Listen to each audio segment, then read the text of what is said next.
ये कहानी एक भूतिया लड़की की है जिसका भूत होटल की एक रूम में रहता है। जो भी इस रूम में आता लड़की का भूत उसे मार दिया करता था। ऐसे उसने बहुत सारे लोगों की जान ले ली। अब उसे लग रहा था जैसे मेरे साथ धोखा हुआ है, जिसका बदला वो सब लोगों से ले रही थी, लेकिन हकीकत कुछ और ही थी। अब वो हकीकत क्या थी? साथ ही उस भूत लड़की की कहानी जानने के लिए बढ़ते हैं कहानी की तरफ, जिसकी शुरुआत होती है एक होटल को दिखाने से जिसका नाम एम्बर होटल था। यहाँ पर एक लेडी वर्कर का पहला दिन था जो यहाँ पर जॉब करने आई थी। होटल के अंदर आने के बाद उसकी मुलाकात हुई होटल की मालकिन से, जिसका नाम सुकनीति था। वो लेडी वर्कर को कहती है कि दूसरी फ्लोर की सफाई करो और 2 से 3 बार कहती है कि 3rd फ्लोर पर नहीं जाना, क्योंकि वहाँ रेनोवेशन का काम चल रहा है तो तोड़फोड़ हो रही है, तो तुम्हें हमेशा वहाँ से दूर ही रहना है। अब लेडी वर्कर जब 2nd फ्लोर की सफाई कर रही थी तो उसे 3rd फ्लोर से किसी के रोने की आवाज आई, इसीलिए वो मना करने के बावजूद भी 3rd फ्लोर पर चली जाती है। उसने कॉरिडोर का दरवाजा भी खोल दिया और अब आवाज का पीछा करते करते वो एक ऐसे रूम के सामने आ खड़ी होती है जो सबसे अलग ही था, यानी कि उस पर होटल का नंबर नहीं लिखा हुआ था और रोने की आवाज इसी रूम से आ रही थी। तो चेक करने के लिए लेडी वर्कर दरवाजा खोल देती है। रूम के अंदर एक औरत बैठी हुई थी जो पूरी तरह से व्हाइट थी, यानी कि उसकी स्किन, उसके बाल सब कुछ सफेद थे। और अब वो लेडी वर्कर को देखते ही रोने से चुप हो जाती है और एक लाइन बोलती है,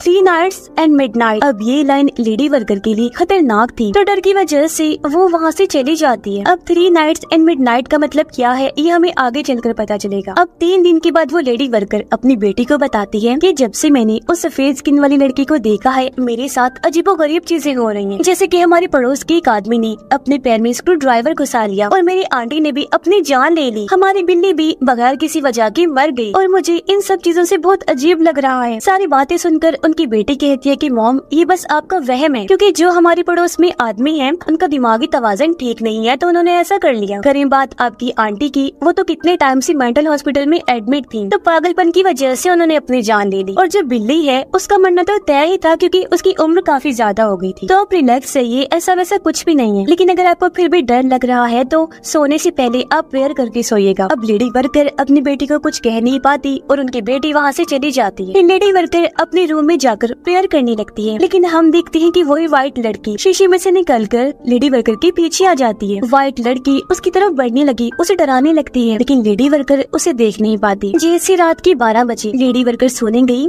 तो व्हाइट लड़की उसके रूम में चली जाती है और बड़ी बेरहमी से उसकी सारी स्किन निकालकर बेदर्दी से उसकी जान ले लेती है। लेडी वर्कर की आवाज सुनकर उसकी बेटी वहाँ पर आई और जब उसने अपनी माँ को ऐसी हालत में देखा वो बहुत ज्यादा डर जाती है, रो रो कर चिल्लाने लगती है और ये सीन इधर ही कट हो जाता है। अब 3 दिन के बाद हम 2 बहनों को देखते हैं, जिनमें बड़ी बहन का नाम रायना था। अपने डैड की मौत के बाद वो अपने दादा और दादी के पास जा रही थी। उनकी दादी और कोई नहीं बल्कि एम्बर होटल की मालकिन थी, सुकनीति। उन लोगों के पास एम्बर होटल ही उनके डैड की आखिरी निशानी थी, इसलिए वो अपने दादा और दादी के साथ वहाँ पर रहने के लिए आई थी। जैसे होटल पहुँची, इनकी दादी सुकनीति और दादा इनका काफी अच्छे से वेलकम करते हैं। सब लोग एक दूसरे से मिलकर काफी खुश होते हैं। सुकनीति रायना को उसके डैड की कुछ चीजें देते हुए कहती है कि अब से होटल तुम्हें ही संभालना है, जिसके लिए रायना मान जाती है क्योंकि उसे कैसे भी करके इस होटल को चलाना है। वजह ये है कि अब उसकी बहन की जिम्मेदारी रायना पर ही आ गई थी, जिसकी रहने का खर्चा और कॉलेज की फीस रायना की सर पर ही थी। सुकनीति यहाँ रायना और उसकी बहन को भी यही समझाती है कि तुम होटल में कहीं भी घूम सकती हो सिवाय 3rd फ्लोर की, क्योंकि वहाँ जाना मना है, रेनोवेशन का काम हो रहा है, वर्कर्स छुट्टी पर है तो वहाँ जाना ठीक नहीं है। रायना करीबी स्कूल में अपनी बहन का एडमिशन करवा देती है और जब वो वहाँ से जाने लगी तो उसकी मुलाकात अपने ही एक पुराने दोस्त से होती है जो पहले कभी एक दूसरे को पसंद किया करती थी, और वो लड़का एक रिपोर्टर भी था। वो रायना को कहता है कि अपना ख्याल रखना, संभाल के रहना, क्योंकि वो एक रिपोर्टर था तो एक औरत की मौत की जांच कर रहा था जिसका खून किया गया है, और वो और कोई नहीं बल्कि शुरुआत वाली लेडी वर्कर है। वो बताता है कि मैं इसी केस पर इन्वेस्टिगेशन कर रहा हूँ और आज मैं उस जगह पर जा रहा हूँ जहाँ वो लेडी काम करती थी, ताकि मुझे वहाँ पर कोई सबूत मिल सके। और जब वो बताता है कि वो लेडी एम्बर होटल में काम करती थी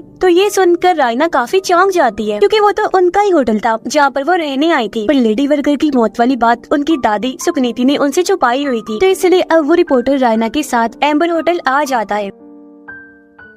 वो सुकनीति से पूछता है कि वो लेडी वर्कर यहाँ पर कितने टाइम से काम कर रही थी। सुकनीति बताती है कि उसे कुछ दिन ही हुए थे, लेकिन उसके साथ हुआ क्या था ये हम नहीं जानते। ये सुनकर रिपोर्टर होटल में ही रुकने का फैसला करता है ताकि वो और ज्यादा सबूत इकट्ठे कर सके। यह रायना अपने दादा और दादी से नाराज होती है कि आप लोगों ने हमें इस बारे में क्यों नहीं बताया, जिस पर सुकनीति कहती है वो बेटा इसलिए क्योंकि तुम अपने डैड की मौत को अभी अभी झेल कर आई हो, तो हमने तुम्हें इसलिए नहीं बताया था कि तुम और परेशान ना हो जाओ। रात को रायना की बहन प्रेयर कर रही होती है और रायना को भी यही कहती है के गॉड पर भरोसा रखिए और प्रेयर किया करें। रायना जब अपने रूम के बाहर खड़ी हुई थी तो उसी 3rd फ्लोर के एक कमरे से लाइट जलती हुई नजर आती है, तो इसलिए वो चेक करने वहाँ पर चली जाती है कि आखिर वहाँ पर है कौन और लाइट किसने ऑन की, क्योंकि वहाँ पर तो कोई नहीं होना चाहिए था जैसा सुकनीति ने बताया था। लेडी वर्कर की तरह रायना भी कॉरिडोर के दरवाजे को खोलने की कोशिश करती है, लेकिन जब उसने देखा कि ये लॉक्ड है तो वो तोड़कर अंदर आ जाती है। उसे भी सामने वाले रूम से लड़की के रोने की आवाज आने लगती है। उसने जैसे ही दरवाजा खोला, अंदर वो व्हाइट लड़की बैठी हुई थी जो रायना को भी देखकर 3 नाइट्स एंड मिडनाइट बोलती है। रायना कुछ करती नहीं और चुपचाप वहाँ से चली जाती है, क्योंकि उसे लग रहा था कि शायद ये लड़की होटल की कोई गेस्ट है, लेकिन वो पूरी रात उस लाइन के बारे में ही सोचती रही। अगले दिन जब वो अपनी बहन को स्कूल ड्रॉप करने गई तो गाड़ी पर 1 लिखा हुआ था, यानी कि पहला दिन, जो चीज फिर गायब भी हो गई। लेकिन ये चीज रायना को परेशानी में डाल देती है, इसलिए वो इस बारे में सुकनीति से बात कर ही लेती है। वो सुकनीति से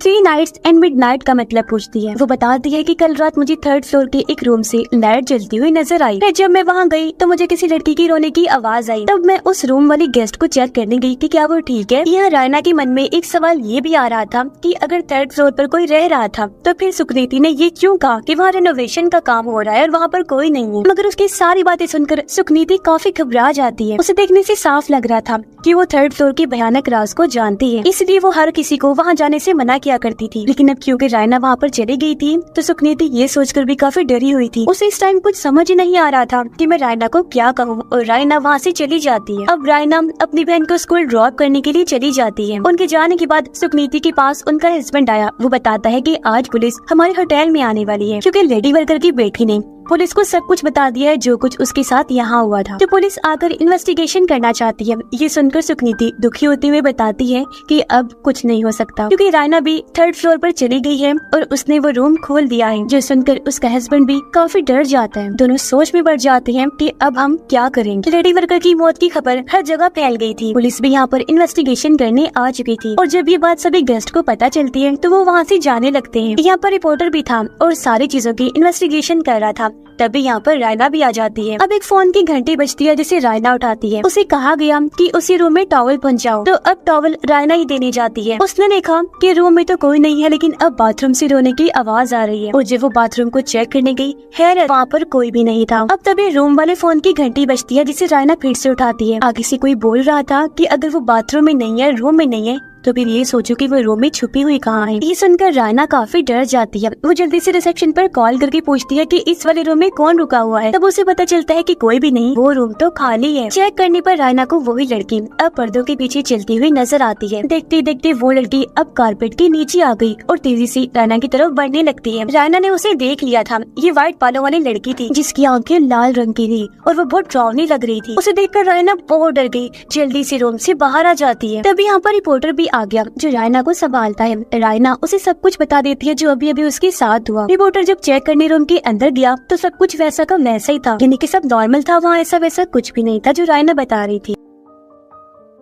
अब जो रायना के साथ हुआ था वो सुनकर होटल का सारा स्टाफ भी अपनी जॉब छोड़ के वहाँ से चले जाते हैं। इसलिए अब मजबूरन सुकनीति और उनके हस्बैंड को रायना और रिपोर्टर को सारी बात बतानी पड़ती है। वो कहते हैं कि 6 साल पहले जब हमारी माली हालात अच्छे नहीं थे तो तुम्हारे डैड यानी कि हमारे बेटे ने हमें बताया कि उसने ये होटल खरीदा हुआ है, तो अगर हम चाहे तो यहाँ रह सकते हैं और जो यहाँ से पैसे मिले उनसे हम अपना खर्चा उठा सकते हैं। लेकिन जब हम इस होटल में आए तो इसकी हालत बिल्कुल भी ठीक नहीं थी, तो हमने पूरे होटल को रेनोवेशन करवाया। और जब एक वर्कर 3rd फ्लोर पर लाइट लगा रहा था तो उसे भी उस नंबर के बगैर वाले रूम में किसी लड़की के रोने की आवाज आई। तब उसने भी चेक करने के लिए वो दरवाजा खोला और अंदर उसे भी वो व्हाइट लड़की मिली, जिसको भी देखकर उसने 3 नाइट्स एंड मिडनाइट बोला। ऐसा होने के बाद उस वर्कर के साथ 2-3 दिन तक अजीब होता रहा और फिर तीसरे दिन की मिडनाइट पर यानी कि 12 बजे उसकी मौत हो गई। फिर वो बताते हैं 3 नाइट्स एंड मिडनाइट का मतलब। वो कहते हैं कि इसका मतलब है कि जिस किसी को भी उस लड़की ने ऐसा बोला पहले 2-3 दिन तक उसके साथ अजीब होता रहेगा और फिर तीसरी रात की मिडनाइट यानी 12 बजे बुरी तरह से उसकी मौत हो जाएगी। इससे जाहिर है वो व्हाइट लड़की ही मारती होगी, जैसा उस वर्कर के साथ हुआ।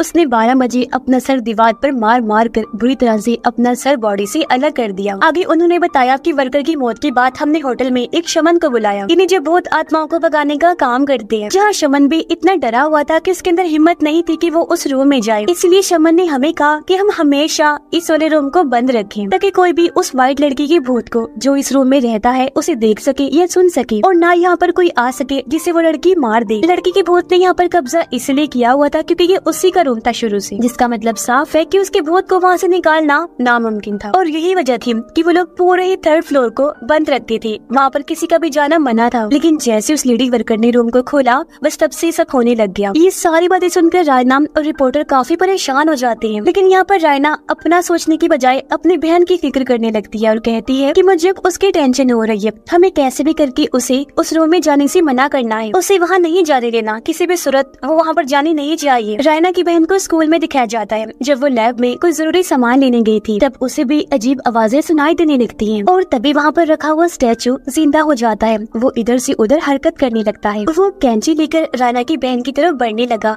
और बार बार यही बात कह रहा था कि जब तुम भी मरोगी तो तुम्हें भी वही तकलीफ महसूस होगी जो उस व्हाइट लड़की ने महसूस की थी। ये देखकर वो काफी डर जाती है, चिल्लाते हुए बाहर आ गई। उसकी आवाज सुनकर वहाँ पर लोग इकट्ठा हो जाते हैं और जब रायना की बहन ने टीचर को ये बताया कि अंदर कोई है और स्टैचू इधर से उधर हरकत कर रही है, तो टीचर अब कुछ चेक करने अंदर गई। लेकिन वहाँ पर तो ऐसा कुछ भी नहीं था, सब कुछ नॉर्मल था, सारी चीजें अपनी अपनी जगह पर पड़ी हुई थी। फिर रायना की बहन घर आ गई, जहाँ रायना सबसे पहले उसे एक ही सवाल पूछती है कि क्या तुम 3rd फ्लोर की उस रूम में गई हो या फिर नहीं, जिस पर उसकी बहन ने बताया कि हाँ मुझे भी उस रूम से किसी के रोने की आवाज आ रही थी, तो मैं उसे चेक करने वहाँ पर गई जहाँ मुझे व्हाइट लड़की बैठी हुई दिखी और उसने मुझे 3 नाइट्स एंड मिडनाइट बोला, जिसका मतलब था कि अब इन दोनों बहनों के पास ही सिर्फ 3 दिन का टाइम है। तो अब उस व्हाइट लड़की के बारे में जानने के लिए रायना और रिपोर्टर उसे शमन के पास जाते हैं जिसने 3rd फ्लोर को सील किया था। शमन बताता है कि व्हाइट लड़की ने जरूर कुछ ऐसा छुपाया हुआ है जिससे वो मरने के बावजूद भी आफ्टर लाइफ में नहीं जा पा रही, इसी दुनिया में फंसी हुई है। और अब अगर वो लोग चाहते हैं कि सच्चाई का पता चले तो उन्हें उस लड़की का नाम जानना होगा, क्योंकि लड़की के नाम से ही वो उसके भूत से बात कर पाएंगी। इसलिए अब रायना और रिपोर्टर बाकियों के साथ मिलकर लड़की के नाम के बारे में सोचने लगते हैं। तभी रायना को याद आया कि डैड ने कहा था मैंने अपने दिल में बहुत सारे राज रखे हुए हैं जिनको मैं नॉवल में लिखता हूँ। इसलिए रायना सबको अपने डैड के नॉवल पढ़ने को देती है, क्योंकि उसे यकीन था कि कहीं न कहीं डैड ने अपने नॉवल में उस व्हाइट लड़की या फिर इस होटल की माजी के बारे में लिखा होगा। लेकिन किसी को भी नॉवल में कोई ऐसी चीज नहीं मिलती, जिस वजह से रायना काफी मायूस हो जाती है और अब वो अकेले ही उस रूम की तरफ बढ़ने लगी उसे चेक करने के लिए, क्योंकि उसे यकीन था कि अंदर जरूर कुछ न कुछ होगा। वो जैसे रूम के बाहर आई, यहाँ पर रिपोर्टर और उसकी बहन भी आ जाती है जो रायना को अंदर जाने से रोकती है, क्योंकि अंदर उसकी जान को खतरा हो सकता है। तब रायना उन्हें समझाती है कि देखो अगर हमने कुछ ना किया तो तीसरी रात की मिडनाइट में हमने तो वैसे भी मर ही जाना है, लेकिन अगर हम कोशिश करें तो क्या पता हम बच जाएंगे। इसलिए अब रायना और उसकी बहन अंदर जाते हैं जबकि रिपोर्टर बाहर ही खड़ा रहता है, क्योंकि अभी तक वो अंदर नहीं गया था तो उस पर 3 नाइट्स एंड मिडनाइट वाला कर्स शराब नहीं चल सकता था।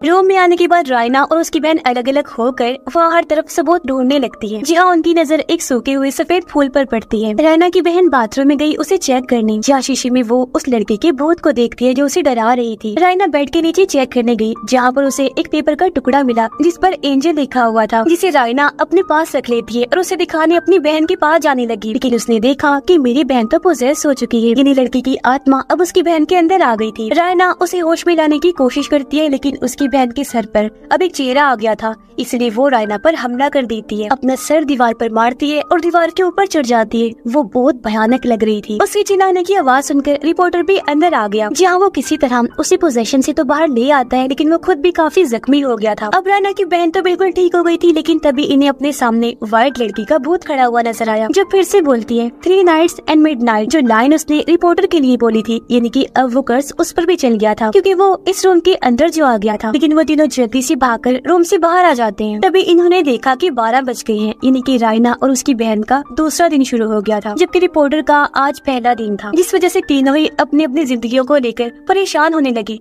रोने लगती हैं। रायना रिपोर्टर को बताती है कि मुझे लगता है कि वो कमरा उसी लड़की का था, यानी कि वो वहीं पर ही रहती थी। शायद डैड भी उसे जानते होंगे, इसीलिए उन्होंने उसे रहने दिया। तभी रायना रिपोर्टर और अपने दादा और दादी को वो पेपर का टुकड़ा दिखाती है। उसे देखकर सुखनीति और उसके हस्बैंड और भी ऐसे पेपर के टुकड़े लाते हैं, जो उन्हें हर रूम के बेड के नीचे से मिले थे। हर टुकड़े पर एक जैसी राइटिंग थी, यानी कि ये एक लेटर था, एक खत था, जिसे किसी ने टुकड़े टुकड़े करके होटल के हर एक रूम में अलग अलग रख दिया था, यानी कि ये चीज किसी गेम की तरह, पजल की तरह बना दी गई थी। जैसे उन्होंने इसको जोड़ा तो वहाँ पर एक लड़की का नाम लिखा हुआ था, जो था जैस्मिन, जिसे इन्हें लगा कि जरूर उस व्हाइट लड़की का नाम जैस्मिन है। और ये लेटर जैस्मिन ने रायना के डैड के लिए लिखा था। लेटर में लिखा हुआ था कि मैं रायना के डैड को पहली बार पाइन के पेड़ के पास मिली थी जो जंगल में है, और वो टाइम मेरे लिए सबसे बेस्ट टाइम था क्योंकि उसके बाद मैंने रायना के डैड के साथ बहुत अच्छा टाइम गुजारा और मैं चाहती हूँ कि मैं उनके साथ हमेशा ही उसी जंगल में पाइन के पेड़ों के पास रहूं। पता चला कि जैस्मिन एंजल भी रायना के डैड को ही बोल रही थी। अब इससे ये लोग समझ जाते हैं कि अगर हम पाइन के पेड़ों के पास उस जंगल में जाएं तो जरूर हमें वहाँ से कोई ना कोई सुराग मिल सकता है। इसीलिए अब रायना और रिपोर्टर पास ही के जंगल में पाइन के पेड़ों को ढूंढने निकल जाती हैं। जल्दी उन्हें वो जगह मिल भी गई थी क्योंकि पाइन के पेड़ों के साथ वहाँ बहुत सारे सफेद फूल भी उगे हुए थे और ये वही जगह थी जहाँ रायना के डैड और जैस्मिन मिला करती थी। रायना यहाँ पर आकर और भी चीजें याद करने लगती है। लेटर के मुताबिक वो नॉर्थ की तरफ बढ़ने लगते हैं। वो एक नदी के पास पहुँचे जहाँ उन्हें एक बोटमैन कश्ती में बैठा हुआ इस तरफ आता हुआ नजर आया। उस आदमी से वो पूछने लगे कि आखिर वो व्हाइट फ्लावर्स मेनली असल में उगते कहाँ हैं, यानी कि उनका ओरिजिन कहाँ पर है, क्योंकि हो सकता है जैस्मिन उसी जगह की रहने वाली हो। तो वो बोटमैन बताता है कि वो फूल हमारे गांव में ही उगते हैं, हमारा गांव ही उसका ओरिजिन है और हमारे गांव का नाम भी व्हाइट फ्लावर विलेज है। जिसे सुनकर रायना और रिपोर्टर थोड़ा खुश हो जाते हैं क्योंकि उन्हें लग रहा था कि शायद हम सच्चाई के बहुत ही करीब हैं। इसीलिए वो बोटमैन से मदद मांगते हुए कहते हैं कि आप प्लीज हमें गांव की हेड के घर ले चलिए, हमने उनसे कोई जरूरी बात करनी है। बोटमैन उनकी मदद कर देता है और वो उन्हें हेड के घर ले आता है। जब रायना और रिपोर्टर हेड से बात करना शुरू करते हैं वो उन्हें होटल में हो रही मौतों के बारे में बताते हैं, लेकिन जैसे उन्होंने हेड को व्हाइट लड़की जैस्मिन की शक्ल सूरत के बारे में बताया, यानी कि वो पूरी व्हाइट है, उसकी आंखें लाल हैं, तो हेड काफी घबरा जाता है ये सुनकर और उन्हें वहाँ से ये कहकर निकाल देता है कि मुझे इस पर कोई बात नहीं करनी क्योंकि मैं कुछ नहीं जानता। अब बाहर बारिश हो रही थी और ये लोग रिवर भी क्रॉस नहीं कर सकते थे, इसीलिए बोटमैन उन्हें कहता है कि आज रात तुम यहीं पर रुक जाओ मेरे घर। अंदर आने के बाद रायना काफी उदास हो जाती है क्योंकि उससे यहाँ पर कोई भी सबूत नहीं मिला और अब इनके पास बस एक दिन का टाइम है। यहाँ रायना रिपोर्टर को ये भी बताती है कि जब मेरी मॉम बीमार पड़ी और मेरे डैड को कैंसर हुआ तो मैंने बहुत प्रेयर्स की, लेकिन फिर भी गॉड ने मेरी नहीं सुनी, मेरी मदद नहीं की, बल्कि मेरे पेरेंट्स को मुझसे छीन लिया। लेकिन सब कुछ भुलाकर जब मैं यहाँ पर रहने आई तो मुझे यहाँ पर भी सब कुछ वही देखना पड़ेगा, यानी कि अपनी और अपनी बहन की मौत। ये बताकर वो रोने लगी, कहती है कि मुझे समझ नहीं आ रही कि गॉड मेरे साथ कर क्या रहे हैं। तब रिपोर्टर उसे समझाता है कि देखो, अगर तुम्हारे साथ बुरी चीजें हो रही है ना आज, तो इसका मतलब है कि गॉड तुम्हें आने वाले बुरे वक्त के लिए तैयार कर रहा है, ताकि अगर कभी तुम आने वाले टाइम में भी किसी मुसीबत में फंसो तो तुम हार ना मानो, बल्कि गॉड से दुआ करो, गॉड पर यकीन रखो। अभी वो ये बातें कर ही रहे थे कि तभी उन्हें हेड और उसकी वाइफ की लड़ने की आवाजें आती है, जिससे रिपोर्टर को शक हुआ कि हेड की वाइफ जरूर कुछ ना कुछ तो जानती है और वो छुपा रही है, क्योंकि पहले भी जब वो लोग बातें कर रहे थे तो उसने हेड की वाइफ को चुपके से उनकी बातें सुनते हुए देख लिया था, इसलिए चुपके से हेड के घर घुस जाते हैं और इन्हें वहाँ उस व्हाइट लड़की जैस्मिन की पेंटिंग नजर आती है। और फिर तभी हेड की वाइफ उन्हें बता देती है कि असल में ये लड़की हमारी बेटी है। तो अब वो लोग बोटमैन को और हेड की वाइफ को सब कुछ बताने के लिए कहते हैं। तब बोटमैन उन्हें बताता है कि उस लड़की का यानी व्हाइट लड़की का असल नाम मैनर है, जो कि मिडनाइट में हेड के घर पैदा हुई थी, लेकिन उसे एक बीमारी थी जिस वजह से उसका पूरा जिस्म ही व्हाइट था, यहाँ तक कि उसके बाल भी, उसकी स्किन भी। इसी वजह से तो उसका नाम उन व्हाइट फ्लावर्स के ऊपर रखा गया था, जिन व्हाइट फ्लावर्स पर इस गाँव का नाम रखा गया था। मैनर की शक्ल सूरत की वजह से हर कोई उसे परेशान करता, बच्चे उसे बुली करते थे और अक्सर तो उसे डेविल कहते थे कि ये कोई इंसान नहीं है बल्कि शैतान है। उसकी डैड भी उसे हमेशा पीटा करते, कमरे में बंद करके रखते थे, क्योंकि उसकी वजह से गांव में उनकी इज्जत कम हो रही थी। यही वजह है कि मैनर अकेली रहने लगी। वो अपने माइंड में गेम्स बनाती, अपने साथ ही खेला करती थी और डांस करती थी, लेकिन जैसे 20 साल हुए वो घर से भाग गई और कोई नहीं जानता कि भागकर वो कहाँ गई है। ये सारी सच्चाई जानने के बाद रायना और रिपोर्टर वापस होटल में आ जाते हैं और अब क्योंकि उन्हें मैनर का असली नाम भी पता चल गया था, इसलिए वो होटल में शमन को बुलाते हैं, जहाँ पर शमन मैनर के नाम के जरिए उसकी आत्मा से बात करता है और उन्हें बताता है कि जब मैनर अपने घर से भागी थी तो वो उसी जंगल में उन पाइन के पेड़ों के पास गई थी, जहाँ पर पहली बार उसकी मुलाकात हुई रायना के डैड से, जहाँ पर रायना के डैड ने न सिर्फ उसकी जान बचाई, उसकी मदद की, बल्कि उसे अपने होटल में रहने के लिए रूम भी दिया। उसने अपनी माँ की सारी ज्वेलरी भी मैनर को दे दी, क्योंकि रायना के डैड के पास अपने माँ बाप की यादों के अलावा और कोई नहीं था, और अब क्योंकि वो मैनर को अपना सबसे करीबी इंसान माना करता था तो इसलिए उसने वो सब उसे दे दिया, जिस वजह से मैनर को भी काफी अच्छा महसूस हुआ, क्योंकि पहली बार कोई उसकी शक्ल सूरत ना देखकर उसके इतने करीब आ गया था। अब दोनों इसी होटल में रहने लगे। देखते ही देखते उनमें प्यार भी हो गया, क्योंकि रायना के डैड ने उसे कभी भी इस बात का एहसास होने नहीं दिया कि वो बाकियों से अलग है, जिस वजह से वो खुद भी इस बात को भुला चुकी थी कि मैं बाकियों से अलग हूँ। लेकिन फिर रायना के डैड अपने बिजनेस के सिलसिले में जकार्ता चले गए और उसके पीछे से मैनर उसके वापस लौटने का वेट करती रही, जहाँ उसने रायना के डैड के लिए वो लेटर लेटर वाला गेम बनाया, यानी पजल गेम, जिस लेटर के कई सारे टुकड़े करके उसने हर रूम के बेड के नीचे रख दिया। लेकिन काफी दिन गुजर गए थे और रायना के डैड वापस नहीं लौटे, इसलिए मैनर अब खुद जकार्ता जाकर उसके डैड को ढूंढने लगी। लेकिन वहाँ मैनर ने रायना के डैड को किसी और के साथ देखा, यानी कि उनकी एंगेजमेंट हो गई थी और वो लड़की उसके बच्चे की माँ बनने वाली थी, जिसका मतलब वो समझ गई, यानी कि रायना के डैड ने मुझे धोखा दिया। इस वजह से उस बेचारी का दिल टूट गया।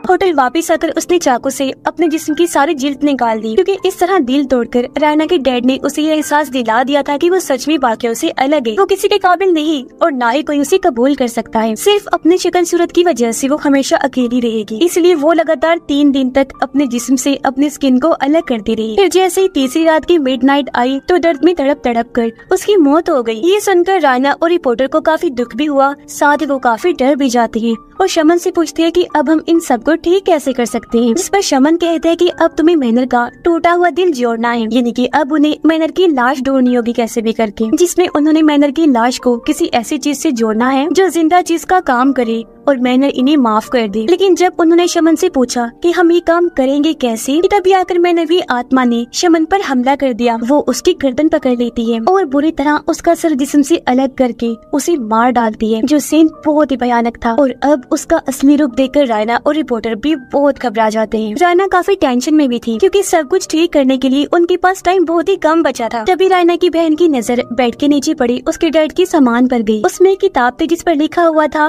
व्हाइट एस जस्मिन, यानी कि उनके डैड ने इस बुक के अंदर मैनर के बारे में लिखा हुआ था। किताब को पढ़ने से उन्हें पता चला कि असल में रायना के डैड जकार्ता किसी मीटिंग के सिलसिले में नहीं गए थे, बल्कि वो तो मैनर को शादी के लिए प्रपोज करने के लिए उसके लिए उस जैसे ही व्हाइट फ्लावर्स वाली रिंग बनवाने गए थे, ताकि वापस आकर उसे सरप्राइज दे सके, उसे बता सके कि मैं तुमसे कितना प्यार करता हूँ और फिर वो शादी कर ले। लेकिन जब वो रिंग खरीद कर शॉप से बाहर आ रही थी तो तभी एक गाड़ी से उनका एक्सीडेंट हो गया। एक्सीडेंट में रायना के डैड के दिमाग पर गहरी चोट आई, जिस वजह से उनकी याददाश्त चली गई। और जिस गाड़ी से उनका एक्सीडेंट हुआ था वो असल में सुकनीति और उनके हस्बैंड की थी, यानी कि रायना का डैड उनका असली बेटा नहीं था। उन्होंने तो उसे बस गोद लिया था और उसे अपने बेटे की पहचान दे दी, उसका नाम और सब कुछ। तो बस तभी से रायना का डैड सुकनीति और उनके हस्बैंड के साथ रहने लगा। लेकिन फिर एक दिन उसे सब कुछ याद आ ही गया कि आखिर में यहाँ पर आया क्यों था, इसलिए वो जल्दी से वापस होटल में आ गया, क्योंकि वो भी मैनर से बहुत प्यार करता था। लेकिन तब तक मैनर की लाश का बहुत बुरा हाल हो चुका था, वो सड़ चुकी थी और ये देखकर रायना के डैड को बहुत दुख हुआ।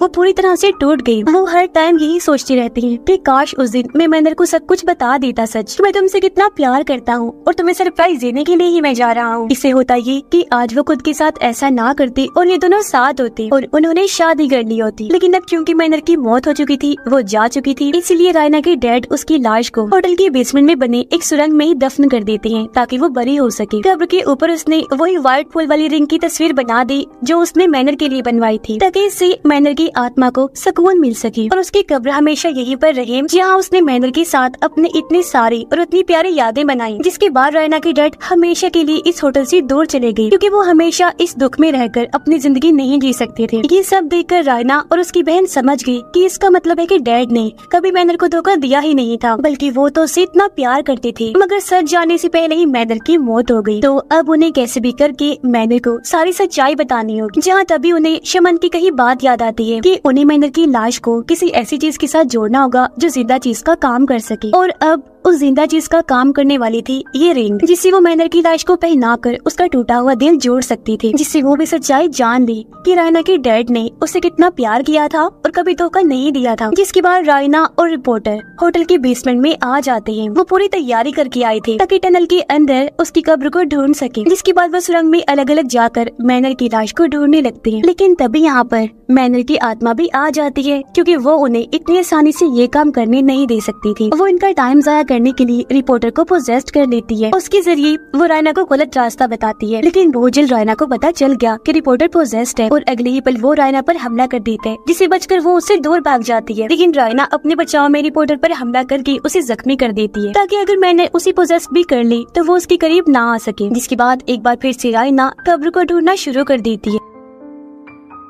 साथ ही वो काफी परेशान भी थी क्योंकि अब उसके पास टाइम बहुत ही कम बचा था। कुछ ही देर में 12 बजने वाले थे। तभी रायना को अपने बैग में अपने दादा और दादी का लेटर मिलता है कि रायना, अगर तुम्हें कोई भी रास्ता ना दिखे तो तुम गॉड से प्रेयर करना, देखना वो फिर तुम्हारी मदद जरूर करेंगे, क्योंकि उसके पास आखिरी रास्ता गॉड ही है जो जरूर हेल्प करते हैं। तो इसीलिए अब रायना प्रेयर करने लगती है। वो रो रो के गॉड से दुआ करती है। उधर रायना की बहन भी अपने दादा और दादी के साथ मिलकर प्रेयर कर रही थी, क्योंकि उसे यकीन था कि हमें सिर्फ गॉड ही बचा सकते हैं। और ऐसा होता भी है, क्योंकि तभी कुछ दूर चलने के बाद रायना को वो कब्र मिल जाती है, जिसे रायना खोदना शुरू करती है और उसे कुछ ही देर में मैनर का स्केलेटन ढांचा मिल जाता है। लेकिन इससे पहले रायना उस रिंग को मैनर के हाथ में पहनाती, यहाँ पर पोजेस्ड रिपोर्टर आ गया। वो रायना पर हमला कर देता है, लेकिन वो जैसे तैसे अपनी जान पर खेलकर वो रिंग मैनर के हाथ में पहना ही देती है, जिससे कि उसकी लाश और जिंदा चीज यानी कि वो एलिमेंट आपस में मिल चुकी थी। ऐसा होते ही मैनर सारी सच्चाई जान गई थी। उसकी आत्मा को शांति मिल गई, सुकून मिल गया और अब वो वहाँ से चली जाती है। कुछ ही देर बाद रायना और रिपोर्टर टनल से बाहर आ गई, जहाँ वो सब लोग आपस में मिलकर जज्बाती हो गए, रोने लगती हैं, क्योंकि उन्हें लग रहा था कि हमने सबने मिलकर आखिरकार सब कुछ ठीक कर ही दिया। रायना और रिपोर्टर ने वो सब कुछ पुलिस को बता दिया जो उनके साथ हुआ था। फिर रिपोर्टर रायना से बात करने आया। उसे कहता है कि मैं आज भी तुमसे प्यार करता हूँ और सिर्फ तुम्हारे साथ ही रहना चाहता हूँ।